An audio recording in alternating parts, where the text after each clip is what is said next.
Lang, and I'm here to spark the philanthropy revolution. The word philanthropy means love of mankind. My show is all about the ways we can open our doors and hearts so we can do more good.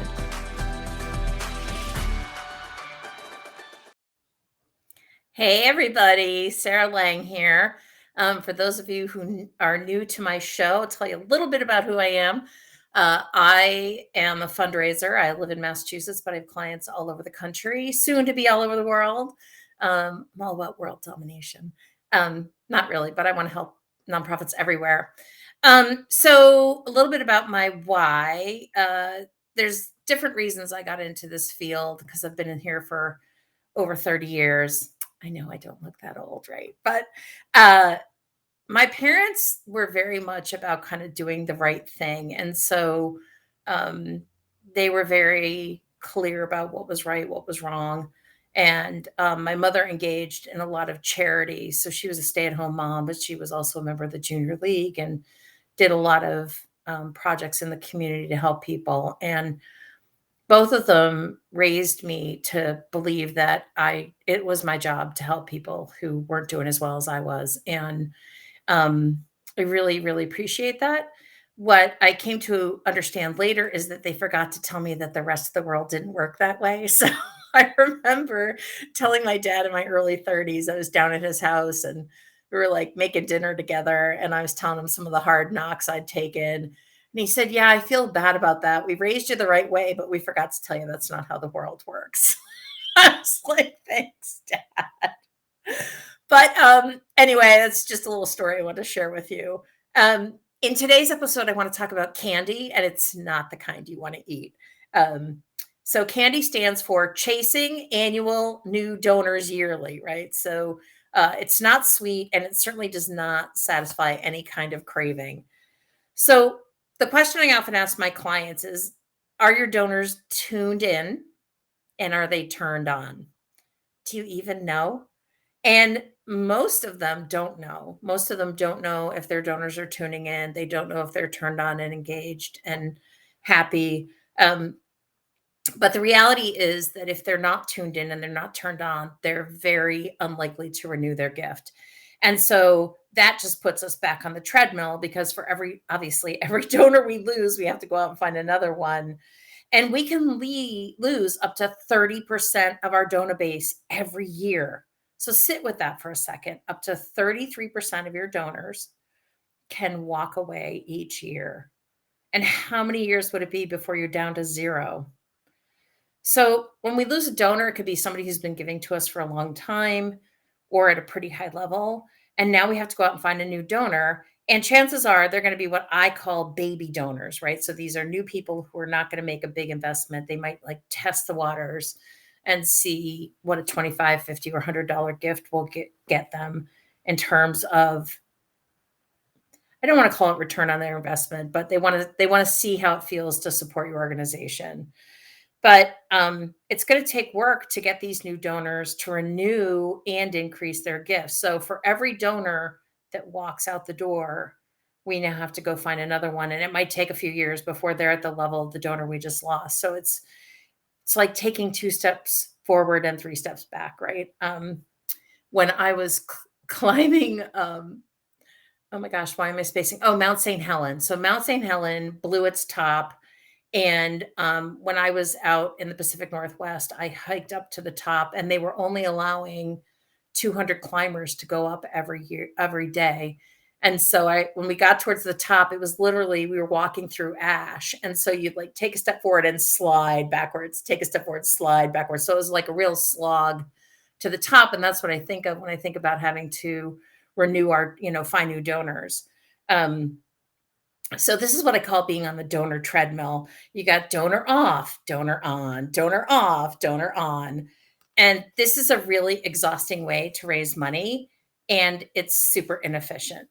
So why do so many of our donors walk away? Honestly, it's because most of us do a lousy job at stewardship.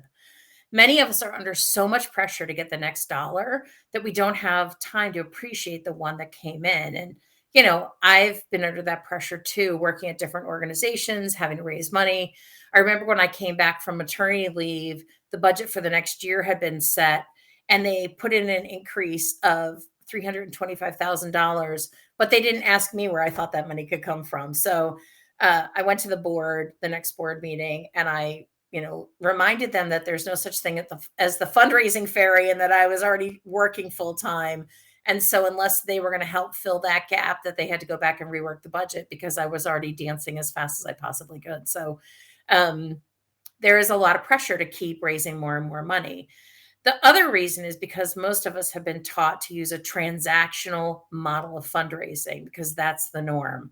So, what we fail to understand is that our donors are trying to make a difference in the world by supporting our mission, and that their donation is an extension of the relationship they're trying to have with us. So, most of us think we're fundraising, but our donors are engaging in philanthropy. So, philanthropy means love of mankind, and there's lots of different ways it can be expressed. And the way that our donors are expressing it is by handing us a check and saying, I personally can't do anything about issue XYZ, but I'm giving you some money in the hopes that you can make my philanthropic desires come true. So um, they're engaging in philanthropy, we're engaging in fundraising, and so whoosh, we're missing each other like ships in the night. Um, so when we keep losing donors, we get so busy chasing new donors, we don't have time to really pay attention and build relationships with our existing donors, which in turn means more of them are going to walk away. So it's a toxic cycle, and it's a recipe for failure. The number one reason that donors walk away is because they feel their gift and therefore they do not matter to the cause. So when we do not engage in good stewardship, we're going to end up eating lots and lots of candy. We're going to be chasing annual new donors yearly because we keep bleeding out donors on the other side. And in today's competitive market, we've got 1.5 million 501c3s, and the issue of donor loyalty and retention is critical for our organizations. Why? Because individual contributions provide us with that unrestricted income that we need to fill those holes in our budgets and deal with economic uncertainty. So, the more donations we get, the more financial freedom we're going to have. And donors provide us with the long term security we need to survive. So, especially these days where there's so many things changing, and the political mood is tumultuous and our country's really divided. um, Individuals who care about our mission and want to support our mission will could make the difference between our organization thriving or just barely surviving. So it's really important to pay attention to your donors. And the good news is there's even though overall the numbers are decreasing, the numbers of dollars given are increasing. So in 2021, Americans gave $484.85 billion to charity, and about 80% of that came from individuals. So that's a lot of money. And if you do the math, that's more than 310 billion that came from people. And it's people like you and me. So we have donors everywhere. They're down the street, around the corner, across town. Um, yeah, hopefully you could get Bill and Melinda or Jeff Bezos or Elon Musk to support your cause, but the chances of that happening are pretty slim. So let's go after the average donors who are everywhere. So in 2022, Giving USA just came out with this report. Americans gave $499.33 billion to charity. Okay. So in 1 year, what was that? 15 billion more dollars were given to charity. So there's lots of money out there, and people are giving their money away. We just have to figure out how to get it. So why is the individual number decreasing? So what we're seeing is that boomers, who are the wealthiest generation that this country has ever seen, are actually dying off. So they have largely carried philanthropy for the last several decades. They'll continue to do so through 2035. Um, but as they're dying off, if we're not replacing our donors, then we're going to be in trouble. I was working with an organization recently, and they're a new client, and I was doing a donor data dump. so we could look at who's in their donor pool. And it turned out that the average age of their donor was 65. And when we looked at the rest of the data, so you got a bunch of people who are retired or about to retire carrying your organization at a time when perhaps they're moving into a phase of their life where their income is more restricted. So we really have to think about a donor strategy for bringing younger folks into the fold, and what kind of messaging do we need to create to excite younger folks about the organization. Um, but the problem is a lot of us don't know who's in our donor pool, and we're not doing a very good job recruiting the next generation. Um, Sometimes we just kind of accept that whoever shows up and gives us money is enough. But, we have to really think about who our donors are and what are those characteristics and where can we find more of them. The other thing is that people are feeling kind of jaded. Um, a lot of times donors feel hounded for money. And as I said before, nonprofits tend to engage in fundraising, not philanthropy. So recently, I made a donation to an organization because somebody I know asked me to. Um, and they sent me a thank you letter. Took them 90 days to do that, and they included a donation envelope in the thank you letter. And I can tell you right now, I will never donate to that organization again because, first of all, I don't know why it took you 90 days to get me a letter for my donation when the letter was very clearly generic. So I don't know why it took so long to hit the print button. But the other thing is, when you include a donation envelope, what you're saying to your donor is your gift doesn't matter and it wasn't enough. So there's no gratitude in the thank you letter when you're asking for more money.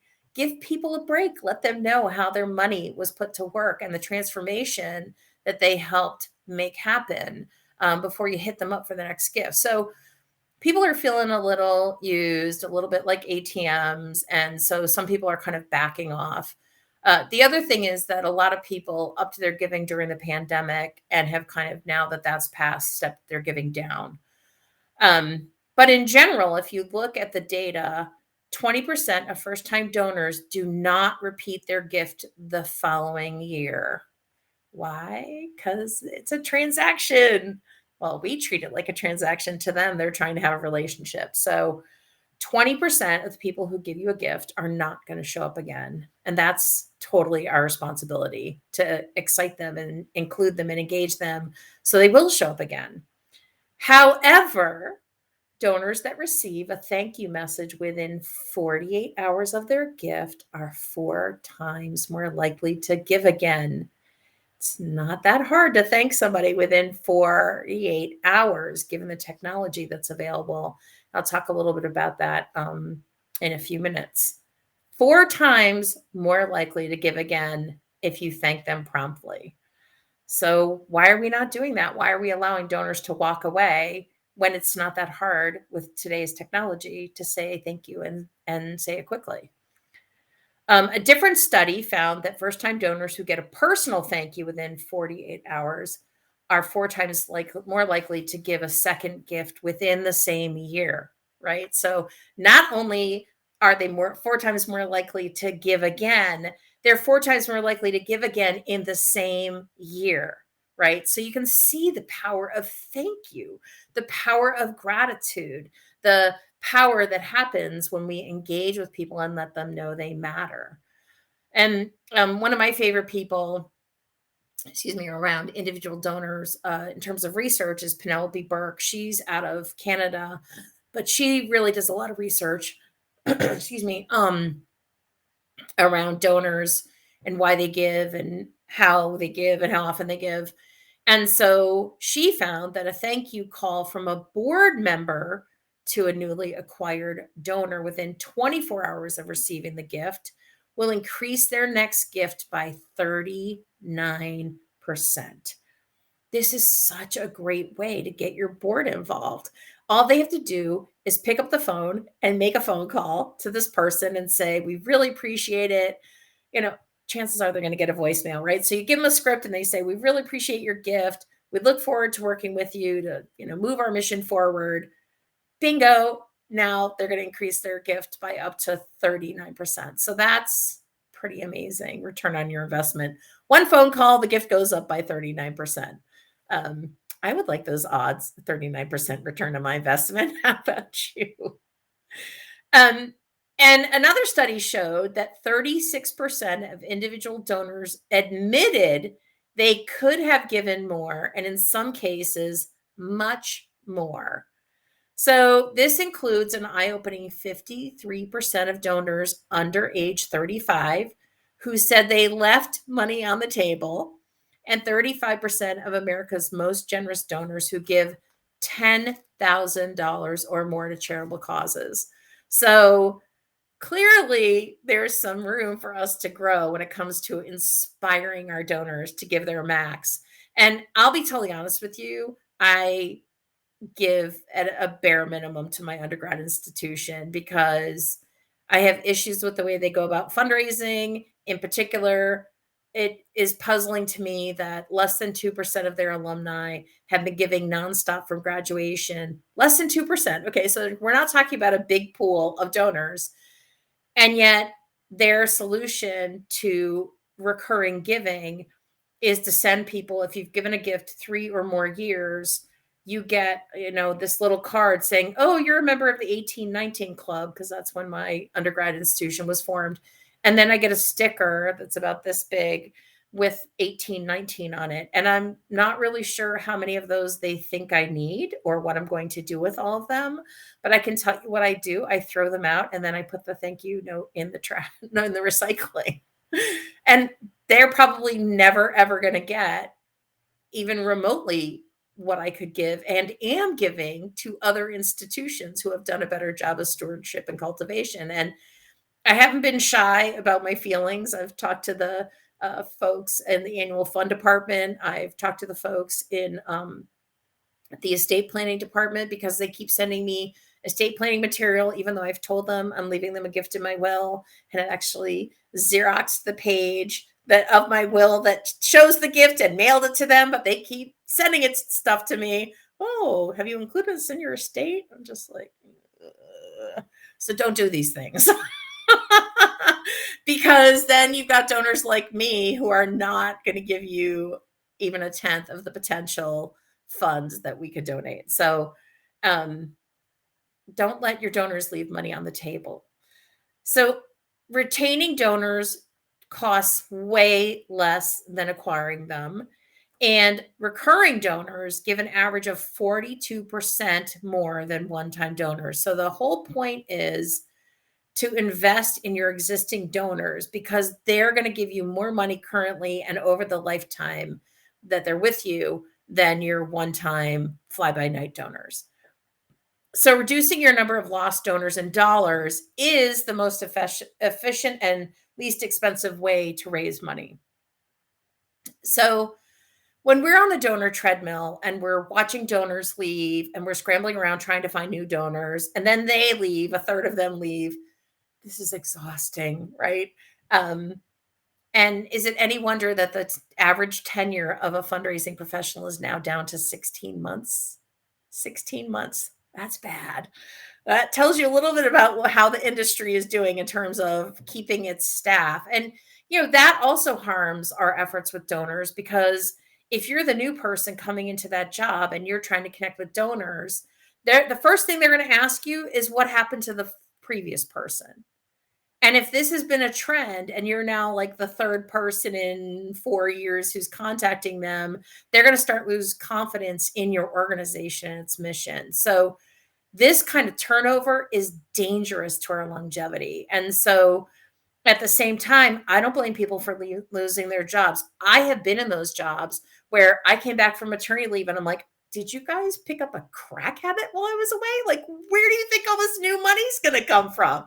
Like, I was stunned. And so I kind of had to, give them a good talking to about like, okay, so where is this money? You've identified sources of this new money. So, but a lot of people don't, have that kind of chutzpah or they worry about losing their job or getting in trouble if they kind of take on the organization senior management that's making these decisions. So instead, what we do is we look for a new job and we leave, right? So I'm not saying I blame fundraisers for leaving, and in fact, that's why I started my own company because I got tired of being on the treadmill. Um, but it's damaging. It's really damaging. It's damaging to those of us who are doing the job, and it's damaging to our building our momentum. It's damaging to our donors because they can end up losing faith in our institution. So, are you ready to get off this treadmill? The good news is the key way to get off is through stewardship. And stewardship isn't just about taking care of your donors' money, it's about taking good care of your donors. Because what we need to understand is that their check is an extension of them. From their perspective, they're looking to change the world in a very particular way. Maybe they want abandoned dogs to find their forever home. Maybe they don't want to see women in domestic violence situations. Maybe they want to see the world filled with art and music, right? So, whatever their vision is, the reason they're giving you their hard earned money is because they feel that alignment in their heart with your mission. So, when we take good care of our donors, guess what? We're taking good care of their money too, because their money is an extension of their feeling about us. So, delivering excellent stewardship is going to increase your retention rates and help with new donor acquisition because engaged, inspired donors spread the word to their family, friends, coworkers, and other peoples in their circles. Now, I've said this before, I will continue to say it. 63% of donors contribute to causes that are recommended by their friends and family. 63%, right? So we want that good word of mouth churning through our communities. So the first place to start with stewardship is understanding your donor's motivation. So donors want to make a difference. They want to do good in their community. They yearn to contribute to something larger than themselves. Sometimes it's because the need is urgent. Um, so for example, in a city about an hour from here, there was a pretty significant fire and it displaced a lot of families and then everybody lost everything because the building just went up in flames. It was an older wooden building. And so the need was urgent. These people, A, had no place to live, but they didn't even have clean underwear, right? They didn't have a toothbrush. So the community really rallied and raised a lot of money for these folks because it was urgent, right? So there's that urgent need. Sometimes people feel a sense of obligation. I know I was raised to believe that if I'm doing better than somebody else, it's my obligation to help them out. Um, Similarly, sometimes we're taught to, it could be part of our religious, cultural beliefs and practices. They could be supporting similar organizations and want to kind of like spread the wealth a little bit. They're in the habit of donating, and this is what you really want to leverage because you don't want somebody to make one donation and walk away. You want to keep moving them up the ladder. You want them to become a habitual donor, a significant donor, a major donor, and then hopefully leave something to you in their will. So you want to get them as far up the ladder as you can. Your organization is known for doing good work. So we have to think about our reputation. We have to think about reputation management. One of my clients got an extra $18,000 last December because a local foundation had some extra money laying around. And so they called them and they're like, hey, we're sending you a check for 18 grand. Like, oh, darn. So, like, if you have a good reputation, you're going to be on the receiving end of unexpected gifts like that. Some people want to leave a legacy and some people want recognition. But again, 63% of people recommend places to donate to their friends and their families and their coworkers. And research shows that word of mouth advertising is way more effective than purchased or other forms of free advertising. So the last thing you really want a donor saying is the only thing you care about is money. And that's kind of how I felt when I got that thank you letter with the donation form. And my friend's on the board of this organization. So I just gave her very clear feedback that that's not good. It's not a way to foster feelings of gratitude and generosity on the part of your donors. It's not a best practice by any means. And so This is why donor surveys are so important because you need to know how your donors think and feel about you. And you also want to ask all those donors that walked away. So, any of your lapsed donors, I would really encourage you to talk to them and find out why they walked away. Sometimes it's economics. Most of the times, it's mostly because you didn't make them feel like they mattered. So, again, donor surveys, super important. The number two reason that people give to you is because your mission aligns with the way they want to see the world. So, for example, if I don't want to see women and kids homeless, I'm going to support organizations that get women and kids safe, affordable housing, right? If I don't want to live in a world where people are dying from cancer, I'm going to support cancer causes. If I want to live in a world that's full of art and music, those are the kinds of organizations I support, right? So there's that alignment between what my heart yearns for and what you're doing, because most of us cannot take on these issues, which feel really big, right? So we're going to give our money to organizations that are tackling those issues. The number one reason people give is because they were asked. It's that simple. Most people want to contribute to the world. They just don't know how. So it's our job when we're working in a nonprofit to help guide and direct those generous instincts that are already available to us. So, at a bare minimum, stewardship should include thanking them in a timely manner. I would really recommend figuring out some kind of automatic thank you that can go out, whether that's that your director of development has a handful of board members who are ready, willing, and able to make those phone calls within 24 hours, and they get a list at the end of every day. Maybe somebody's on Tuesday, maybe somebody's on Wednesday, maybe someone's on Thursday, right? So maybe they just make whatever calls need to be made in that day. You can also do this electronically. I'll talk about that in a second, but you have to thank people for their gifts in a timely manner. I really recommend switching up your thank you note on at least a quarterly basis, because I have literally gotten the same thank you note from an organization 3 years in a row. And even though I had told them, like, this is not good, do you want me to write you a new thank you letter? They declined my offer. And after 3 years of getting the same, literally the same thank you letter, I was like, okay, this isn't that hard. And it just made me feel like they're not putting in the effort, right? So I stopped giving to them. And that wasn't the only reason. Like, I'm not that harsh, right? I'm pretty easygoing, but there was some other stuff that was going on with their fundraising tactics that just really turned me off. So um most donors are not going to tell you about that.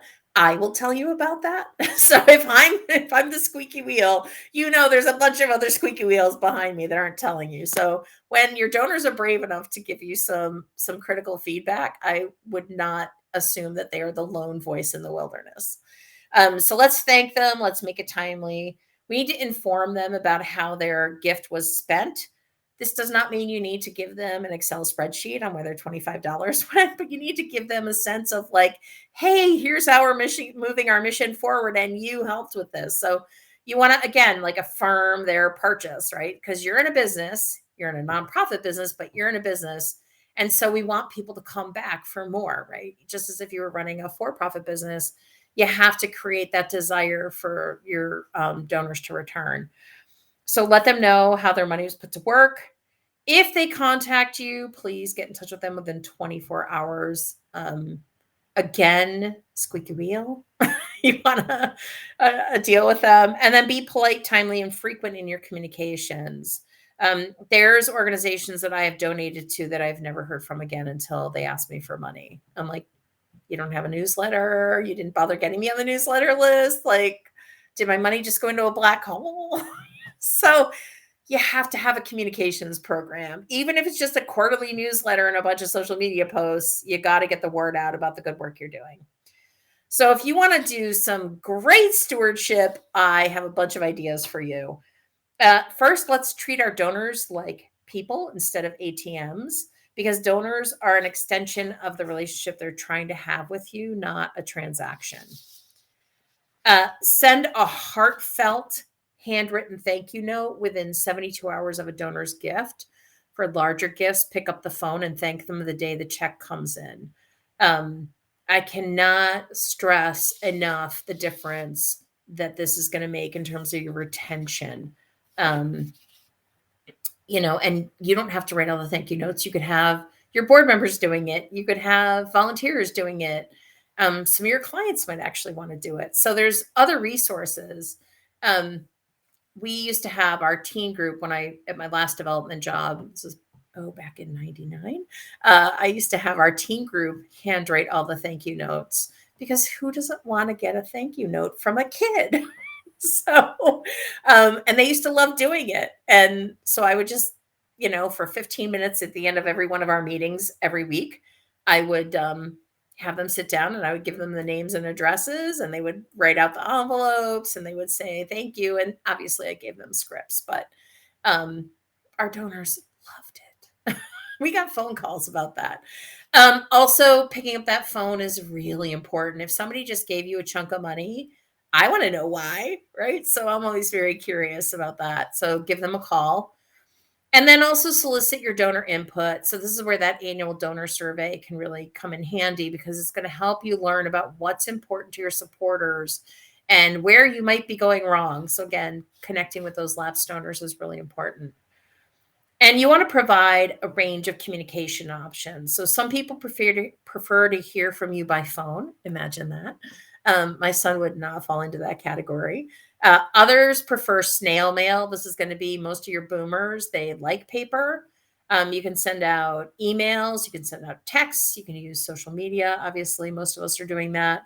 But you want to make sure that you're consistent with your communication across the different channels that your donors use. So again, this is something you can find out in your donor survey. Hey, where are you in terms of social media? Don't just like tweet if nobody's on Twitter. So they're going to let you know where they're hanging out, but you really, really want to make sure that you're being consistent in your communications. I also love to provide donors with extraordinary experiences. So have them come in for a site visit, for a rehearsal, an open house, like get creative and get in the door. There was a project that we were working on, which was we turned 50 units of, so we turned an old school into 50 units of elderly housing with on-site services. And so in the early stages of that project, we actually had what we called hard hat tours. And this was, a ways back. So we would just have small groups of donors come in and we'd say, like you have to wear closed toed shoes, hopefully like hiking boots or something. And then we give them hard hats and we'd show them around the building because the school building was over 100 years old and had some really unique architecture features.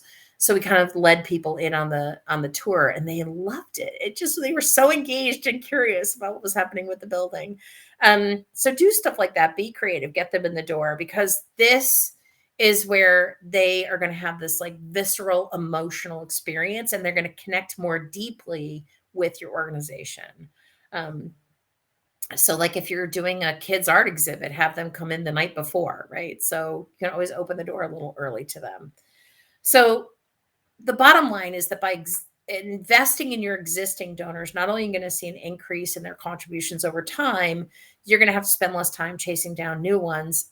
And remember, 63% of people donate to organizations that are recommended. So these are people that you want to leverage to get their peer circles involved, right? So it's also really important to understand and adhere to the Donor Bill of Rights. And I'm going to have Chris drop the link in the chat for you so you can go on over and see what the Donor Bill of Rights is all about. It's really important.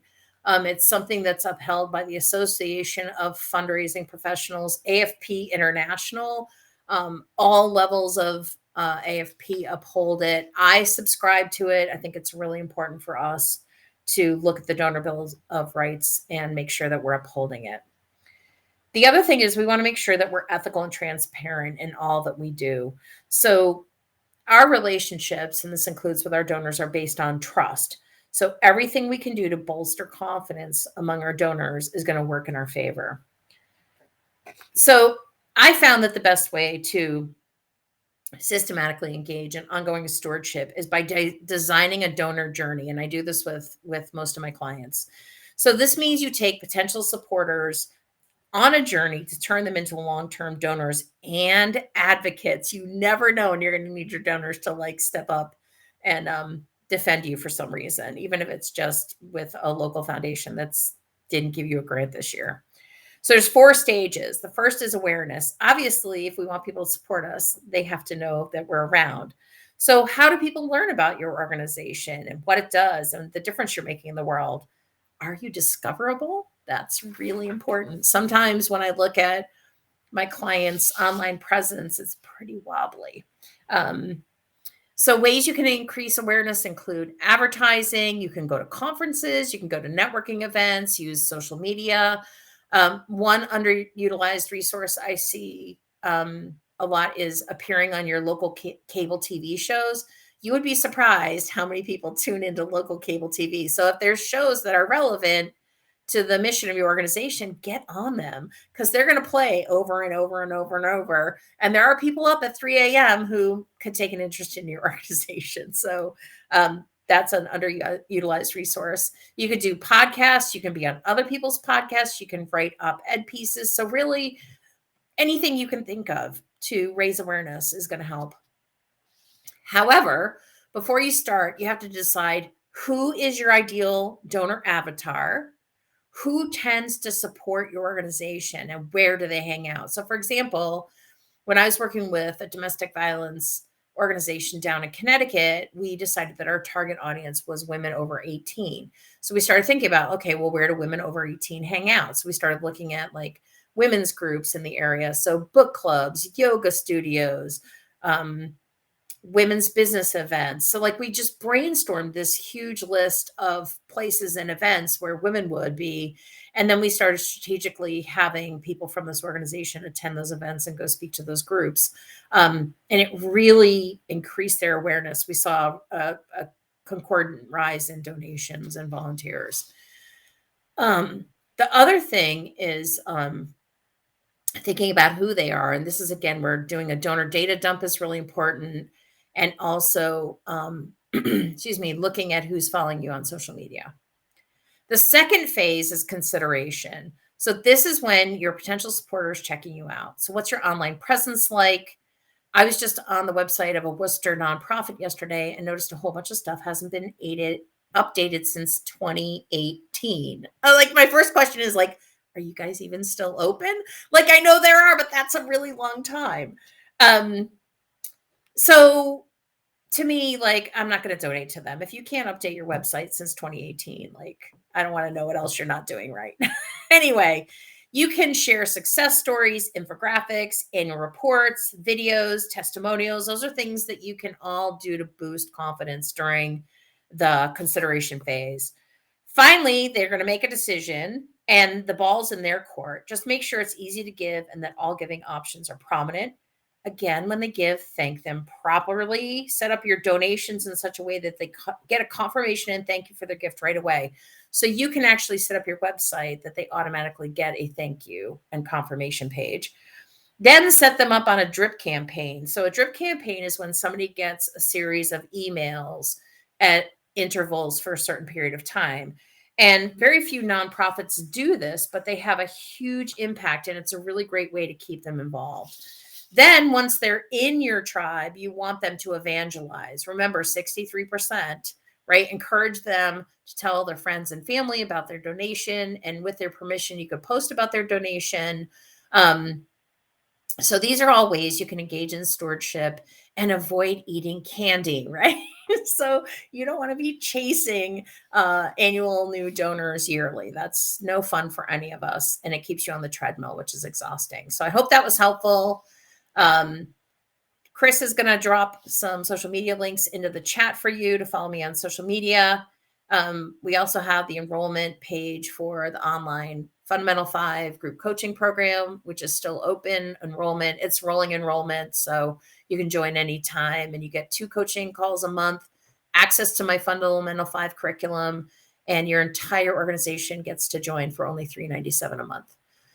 So I'm really glad you joined me today. Thanks for your time.